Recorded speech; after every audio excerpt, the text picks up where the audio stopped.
Hello, everyone. Welcome back to another interesting episode with the AIESEC Sri Lanka podcast season 3. I welcome all of you to the episode 7. We've come so far with so many, we've done 6 episodes and today is the 7th episode. As you know, we've been covering different personalities from different areas of life so far. And today also we're going to dig into another interesting area of life for everybody who's into becoming journalists or anybody who's into media or into writing, anything that you're into. We're going to get into detail as well. Now, before I get into introduce the guest today, let me just tell you about the AIESEC organizers. The AIESEC Sri Lanka podcast season 3 is brought to you by the production of the National Showcasing team. And the tagline of this season is definitely the creativity without constraints. So we've been talking about creativity and how to think out of the box and, come up with something new, and how all these great personalities we talk to have made their way up in the ladder. And let me remind you the channels you can watch the podcast on. You can watch or listen to us on Apple Podcasts, Spotify, YouTube, Google Podcasts, Anchor.fm, and also watch us on Facebook. With that reminder, and let me also introduce myself, the MC. I mean, I've been there for a long time, so you must be knowing already. And my name is Ashinsani Veerasinghe, the moderator, and my co-host is Kavishka Pereira, who also takes you along with the other shows. With that, we are now ready to dig into the episode 7 of the AIESEC Sri Lanka podcast season 3. Now, today's episode, the theme is creative processes in contemporary writing. Now, to talk about this and much more, let me now introduce the guest we have today. She is none other than Roel Raymond.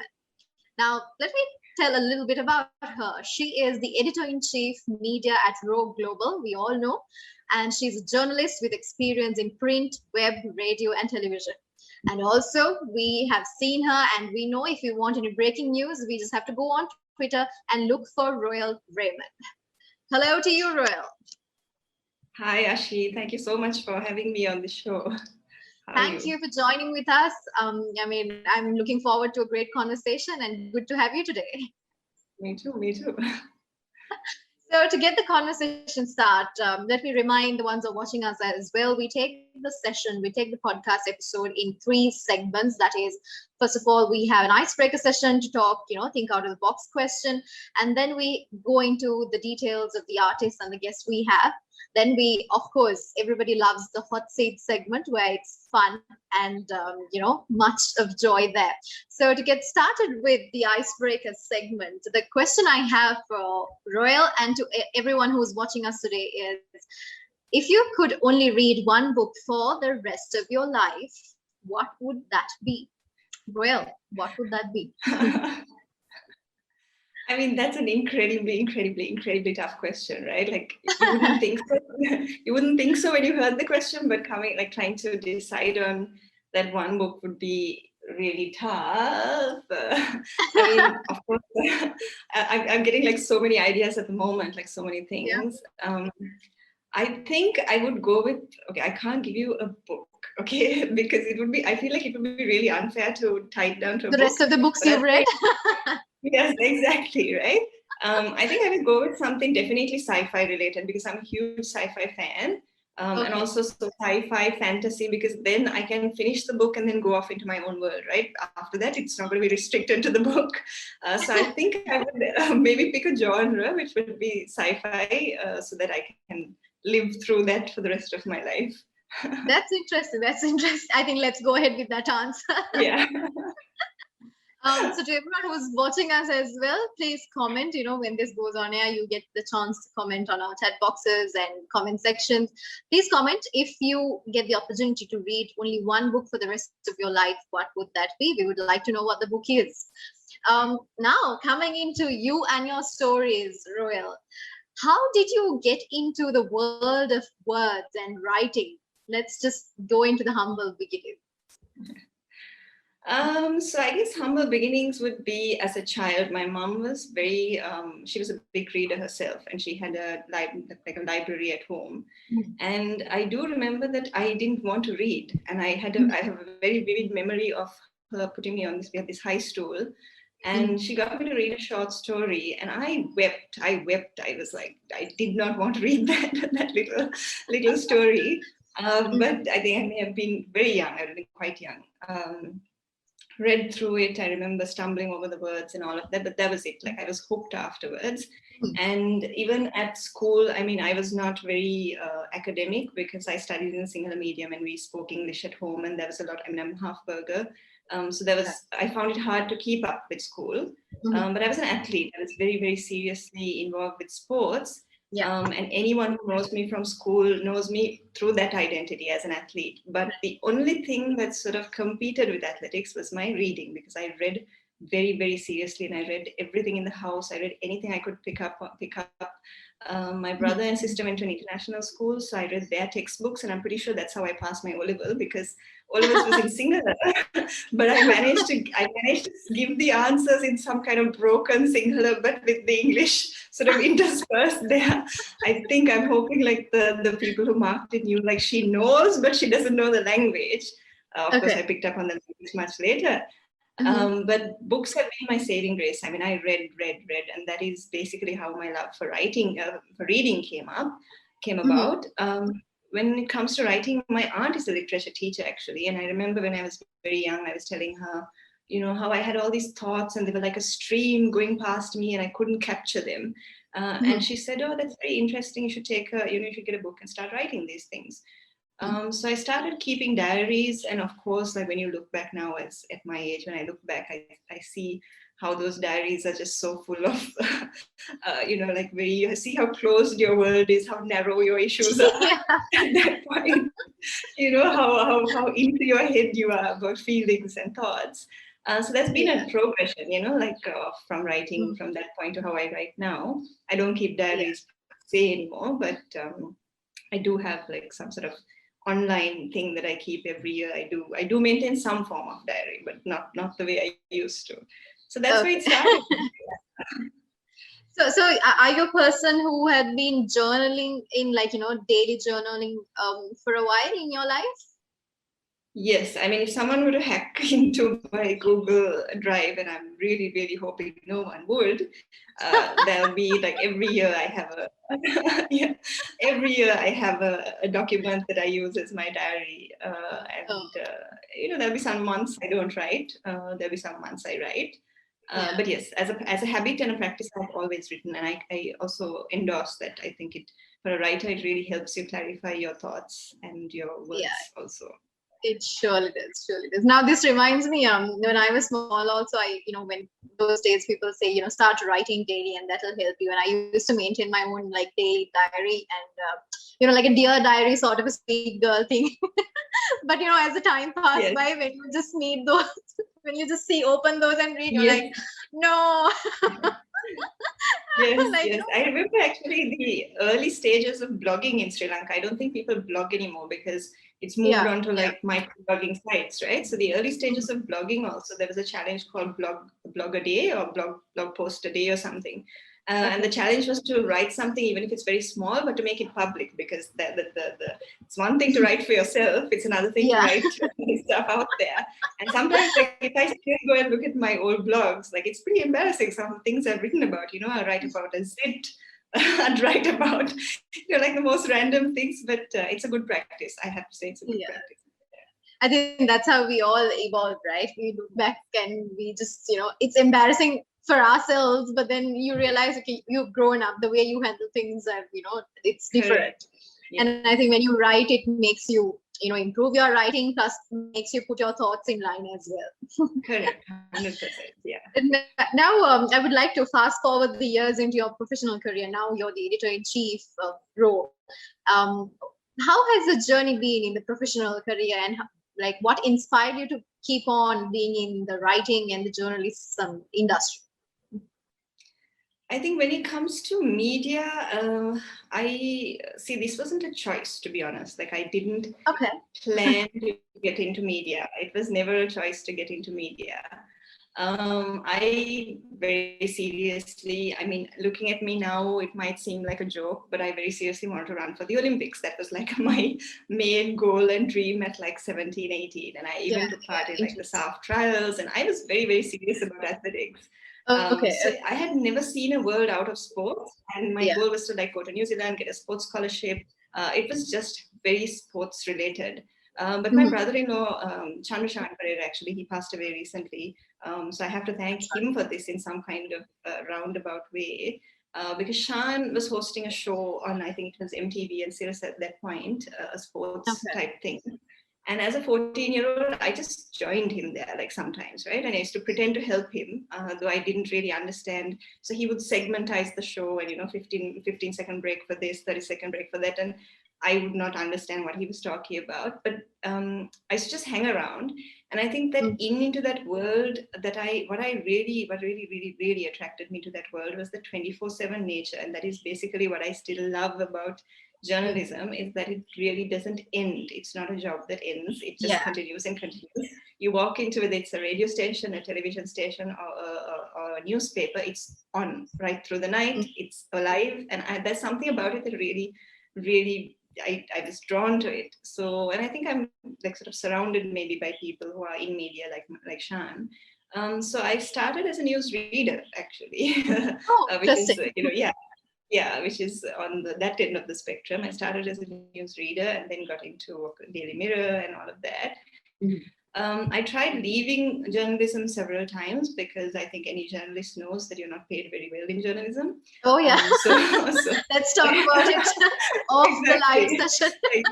Exactly. So many times I thought, what am I doing? Getting paid like this, peanuts. So I left many times, got into advertising. Sometimes I balanced both, but I kept ending back in journalism because journalism, I think, and I've said this before, something that really resonates with me is the truth-telling part of journalism. And for me, advertising was marketing, it's selling, there's an element of lying. I feel, I hope advertisers don't get, people in advertising don't get angry with me, but you're selling something that somebody doesn't really need, I just couldn't align myself with that.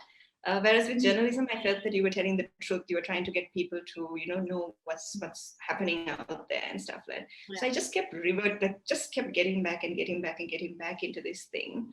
I did actually do some creative writing as well. So I was published. There was a Indian initiative called PIX. They came to Sri Lanka and worked with photographers and writers. So I a poem of mine was published there. Then there was Annasi and Kadalagotu. I don't know if you've heard of that. My friend Imad Majid it was like a literary festival that ran for a couple of years called Annasi and Kadalagotu. Oh, okay. With Captain and my friend. Yeah, so they published a chapbook and I wrote a piece for that. And also Women and Media had something, and I did write a short story on domestic abuse. So I have dabbled with creative writing, and if you go into my Google Drive, you'll find lots of story ideas that I'd like to get back into. But I just come back to journalism at the moment because I think I have maybe another 10, 10, 15 years even in this industry, and maybe later I can think about getting into creative writing. But this is very much a part of who I am, and I'm very introverted. So writing has been my way of... I know it's hard to believe, but I'm very, very introverted. My friends can't get me out of the house very easily. So writing has been my way of really getting deep into what I'm thinking. Yeah. Interesting. I think in the industry of media, you really can't sustain if you don't have the passion, right? Yes. So the passion keeps you driving. Just like you said, a lot of people think when we're in media and when your face is up there, or when you're just up there in the media industry, or she's doing so well, she's earning well, to all of that, but we know the other the other side of it. Exactly. And how much you have to hustle, really. The hustling is crazy, right? It's just crazy. So I mean, you being a senior, you would have gone through so many ups and downs, and I think we are just in the middle, struggling still. Yes, exactly. I mean, if I could say something, I'd say that I'm happy I've come to a place now where I'm a lot more settled and everything is better. But for many years, many over a decade, I hustled to get to where I am right now. I'm sure for someone like me, I'm still getting there. So probably I'll follow the footsteps of the senior. Okay, with that, I would like to ask now, when it comes to your job and your role at RO, what do you enjoy most about this job? So I have a very varied role at Row. I mean, so obviously as editor-in-chief, I oversee editorial strategy and, the actual editorial content and stuff like that, and everything that goes out passes through me before it goes out. Besides that, I'm also, I do, there are events that we do and I sort of front face those things, and there's a lot. And the beauty of it is that I've been at Row for now 4 years. Row itself is only about 7 years old. And even when my first interaction with Row was at the beginning, when they started 7 years ago. So I did go in for like sort of an informal interview, decided at that point that it wasn't an organization yet. So I chose to go to Lake House instead of stay at Row, and then came back there. So I think with Row, what I love is the fact that I've been given so much freedom to sort of run with anything I want. So I can go to my boss, Mustafa, who's my CEO, and Abdul, who's my COO, and I can tell them, listen, I think this is what we should be doing, or this is a strategy we should be employing, or this is like a long-term 6-month plan I have for this or for that. I love that editorial. Strategy is really something that I really enjoy. Also, I have to say, editing itself, when it comes to editing, there's something about editing that I keep telling people. It's like performing an operation for me.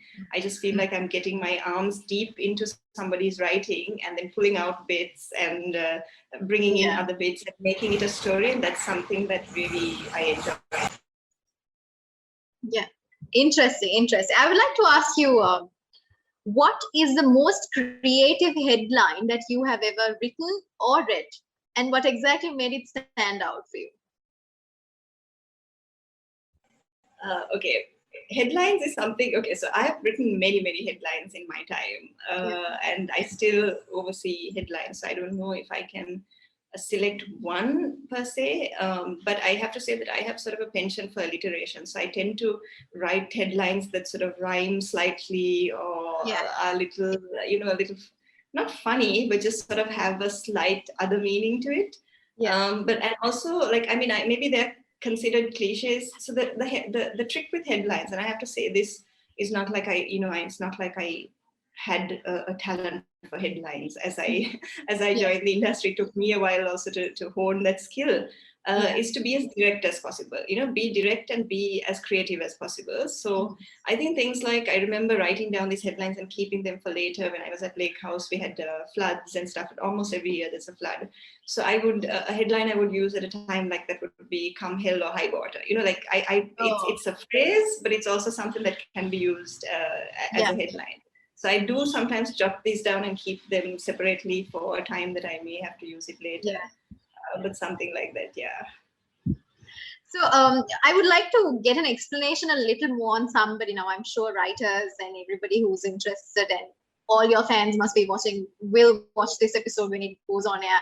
Can you break a little down on how do you really come up with a headline? Now, you said usually your eye goes to with alterations and like catchy ones. So if you advise somebody when it comes to headlines, I think this is a question a lot of writers struggle as well sometimes.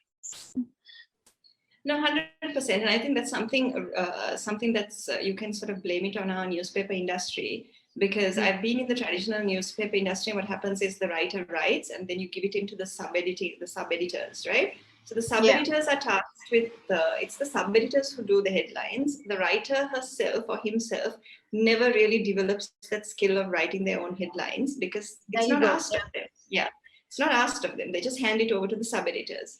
But at Row, the difference is, and that's something that I really appreciated. So from sub-editing, from the headlines to hashtags to metadata, everything is in the hands of the writer itself. For me, before I got to Row, actually, I was a sub-editor at Lake House for maybe like 6 months. And that's where I kind of learned my skills in editing. And I have to say, when I started off, I was not very good at the headlines.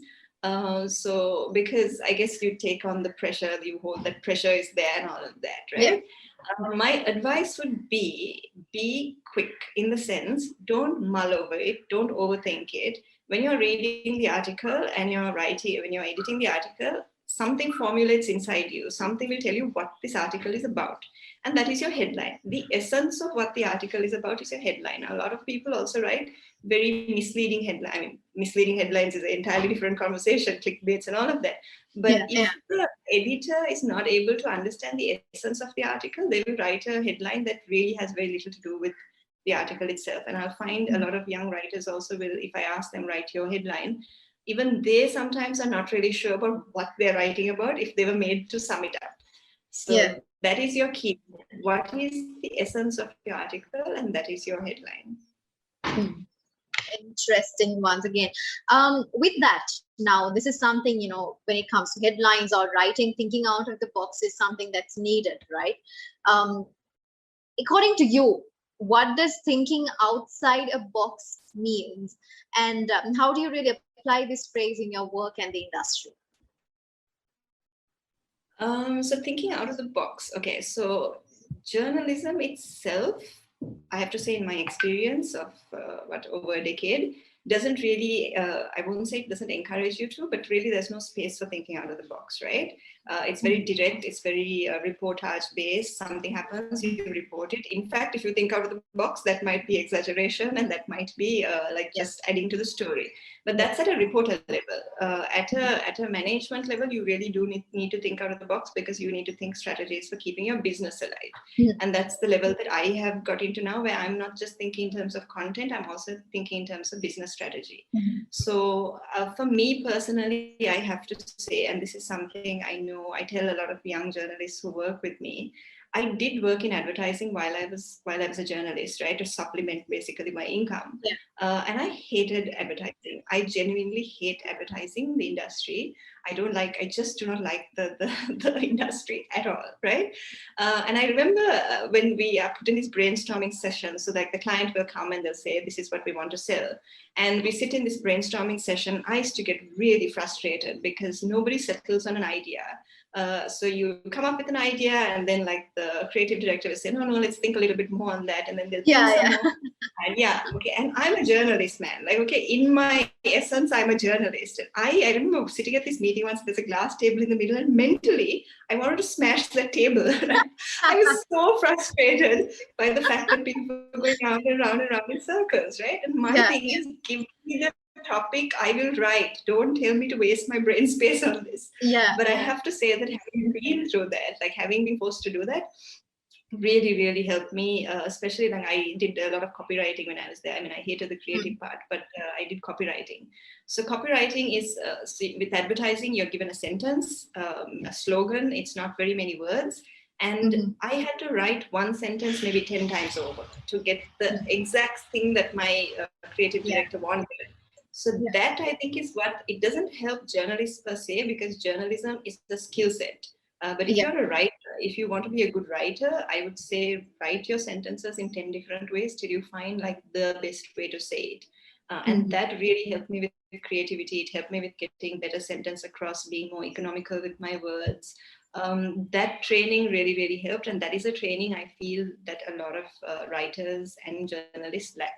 Most people just write as you feel. And yes, that is one part of being a writer initially, to write what you feel, but then you have to really hone your skill and become a better writer. And that's where that part comes in.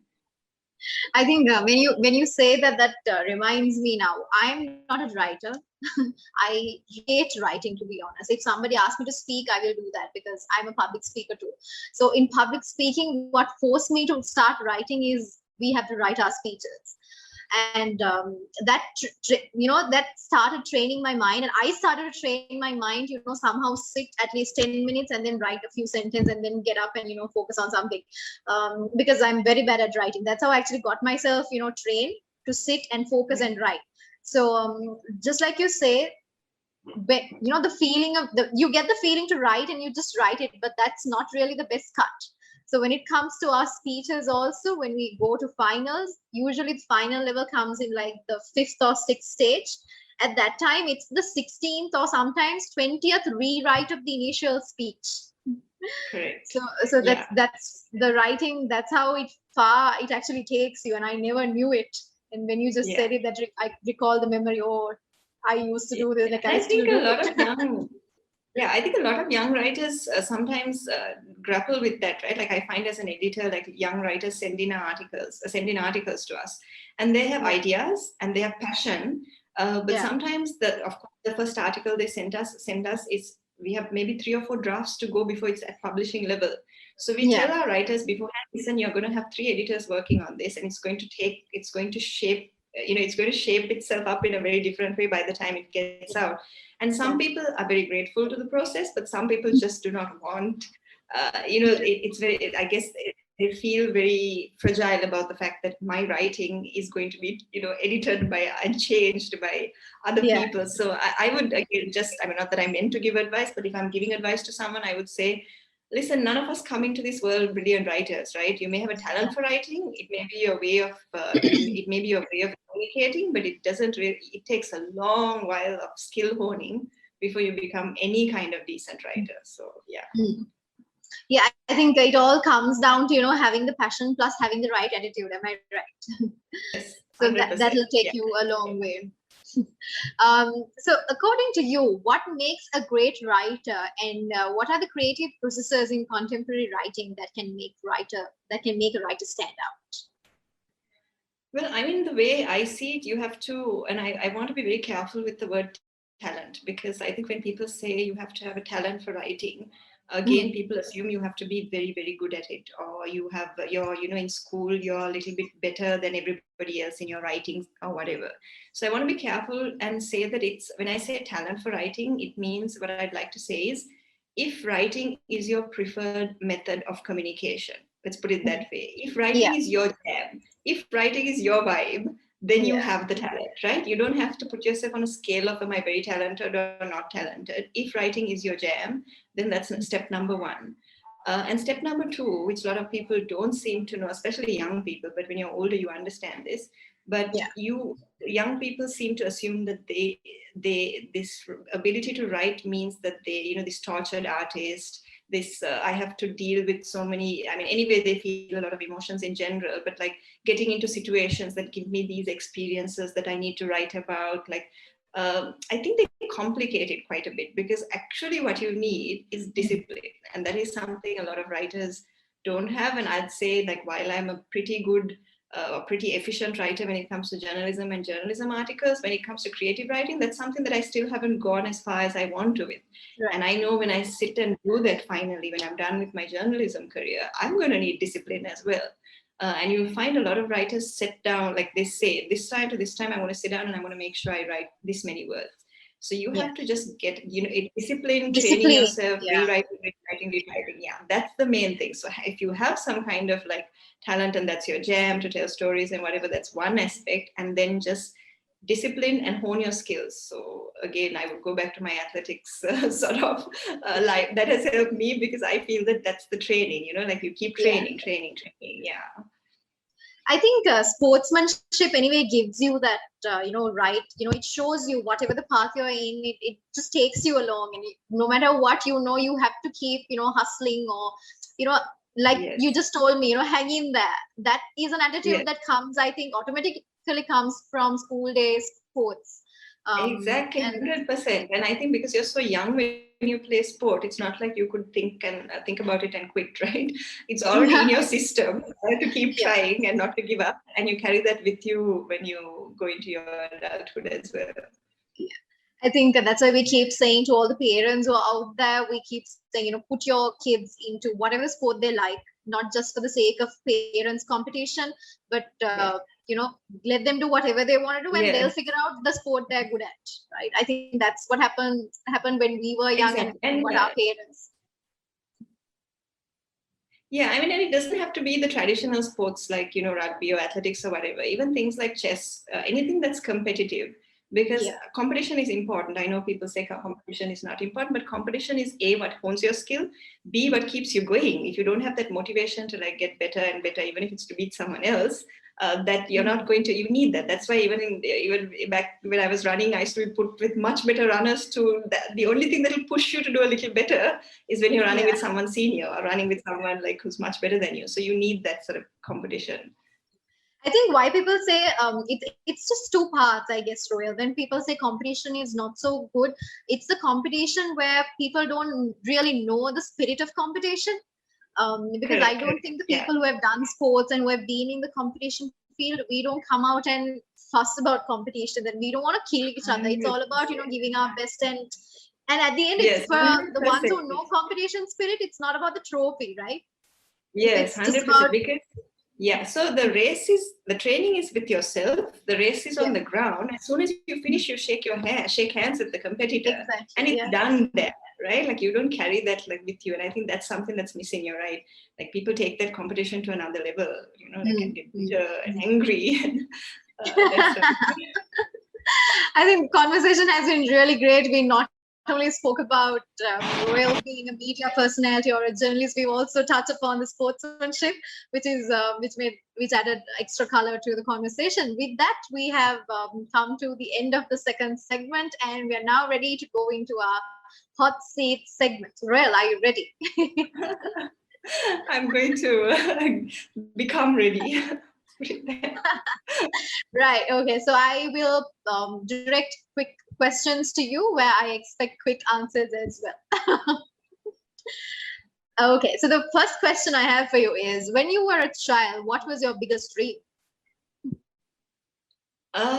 Okay, so like I said, when I was 17, I definitely wanted to run in the Olympics. That was my 100% dream. But when I was much younger, I had many things. I mean, I wanted to be a backhoe operator. I wanted whatever I saw that I thought was interesting, I wanted to do that. But I would say the main thing was that I wanted to run for the Olympics. Yeah. Okay. So if you could take 3 things to a desert island, what would that be? A desert island. What would those 3 things be? Yeah, so definitely my phone and my laptop, number one. I'm actually not very, I'm not very fond of my phone, but I need them both, so phone and laptop. And I would say third would be a person that I get along with, like somebody I could just have decent company with who let me work in peace. Yeah. At the desert, you want to work? Yeah. The only thing that keeps me going, Ashi, what can I do? I expected you to say a bottle of water at least. No. None of that. I think internet, that's the main thing. Internet, yeah. I just imagine you going to a desert. Yeah. Trying to please select an island with Wi-Fi. That's my main request. And then I want my laptop and my phone and somebody for company. Okay. So when you were in grade 5, what did you want to be when you grow up? I think that comes to the same answer, or if it's different? I mean, grade 5 was before I actually got very seriously into athletics. So I think I had very different dreams at that point. I'm not sure how politically correct these dreams are, and I'm not going to debate the how ethical or non-ethical it is. But at a young age, I played a lot with bows and arrows, and it was a lot about Red Indians, and we played on the street, like climb trees and stuff like that. It was not gaming or anything like that. And gun sets, I remember gun sets. Yes, I mean, basically, I wanted to join the army. That was my main. I wanted to carry a gun, and I think it must have something to do with power. I don't know, but I genuinely wanted to join the army at a young age. Yeah, very young. Interesting. Yeah. Okay. Do you prefer to dress smart or casual? Definitely dress smart now. I have to say, in my early stages, I was a Bata slippers and jeans and t-shirt girl. But I have now evolved, and I really enjoy fashion now, and I really like buying clothes and dressing up. Yeah, dressing well. I think we also know you as a fashion icon as well, who is very particular about attire. Yes, definitely now. Okay, would you rather be funny or clever? One answer. 100% clever. I'm going to go with clever because clever is better for survival, I think. Funny, I mean, I can entertain people, but how is that going to help me survive? If I'm clever, I'm sure I can come up with. Yes. So clever would be useful. Describe yourself in one word. Just one word. Hmm. Um, hmm. Uh, right. I would say, I would like to say something nice, like strong, or like. But there are ups and downs in those things as well. I think the best word to describe me, and people who know me very well only know this, is that I'm very introverted. So by nature, I'm very introverted. Maybe it's almost like I have two personalities. Who I am is very introverted, and then I have a more public personality that I've learned to, do my job. But me myself, I'm very introverted. Yeah. I think that's something also people don't notice, where a lot of media personalities, they have to maintain two personalities. I don't know, correct me if I'm Right. wrong. No, no, Because when you go out in the camera, you're somebody, and when you come home, you are totally an introvert. Yeah, and even publicly, right? Like in the early stages when I stepped out, sometimes people will come and speak to me, and I won't say not polite, it's just that I didn't know how to. I would get very like, what am I supposed to say now, kind of thing, right? And then I just get scolded by my family. It'd be like, can you be a little decent, like about this? Like, ask them some questions about who they are and what they're doing without being like you wanting to run back home. So I've had to develop that personality that's a little more friendly and stuff. And not that I'm not friendly, obviously, but I'm very Yeah. introverted. Yeah. Yeah, So interesting. I think anyone, just saying this, if anyone bumps into me in public and if you think that I'm unfriendly, please remember it's not that I'm unfriendly, I'm just very introverted. Very shy I think I also. could also relate to some part of what you say, because there are days I'm very much of a people's person. I would not use the definition of introvert for me, whereas I'm also I'm most of the time I'm an extrovert. But there are days and episodes of life where I am a very big introvert, because people Yeah. think I'm a people's person now. Okay, she's always out with the cameras or whatever, she's a people's person. But no, Yeah. when I there are moments you just want to shut all doors, please, I don't even call me kind of episodes. Yeah. Because that's kind of how you gain energy, right? Like I feel like a lot of our job is giving out energy. All right, Roel, we are coming to the last two questions of the hot seat segment. The next one I have for you is, are you a dog person or a cat person? I mean, it's like this, right? I thought I was a dog person my entire life, but I've only had a pet once in my life when I was maybe 17, 18. And besides that, I don't touch dogs or cats, not because I don't like them, but I get a bit itchy. So in general, so it's not a problem with the dog or the cat, it's just that the problem with me, I have very itchy skin. But that said, just as the lockdown ended this time, I adopted two kittens and a cat. So this is my first experience with cats and kittens, and I'm now looking after them. So I would say both. Now I you're mean, a I cat like person. animals. Yeah, I just keep them at a distance generally, but I like them. I like them. I do. Okay. That sounded like a relationship answer where the problem is not with them but with me. It's me. It's me. It's so me. Okay, the last question. Who is your favorite person to travel with? Favorite person to travel with? Okay, listen. This may come as a surprise to you, and it certainly comes as a surprise to a lot of people. But I don't travel much. I don't know how to explain it, but I'm very difficult about going on trips. My family has tried. My friends try. Oh, In okay. fact, it's my yeah. In fact, it's my friend's birthday next week, and he has been trying for like a month now to get me into this mode of "You're coming, right? You're coming, right?" And at this point, I'm like, "Yeah, yeah, yeah. I'm planning to." But I never do. I never end up going.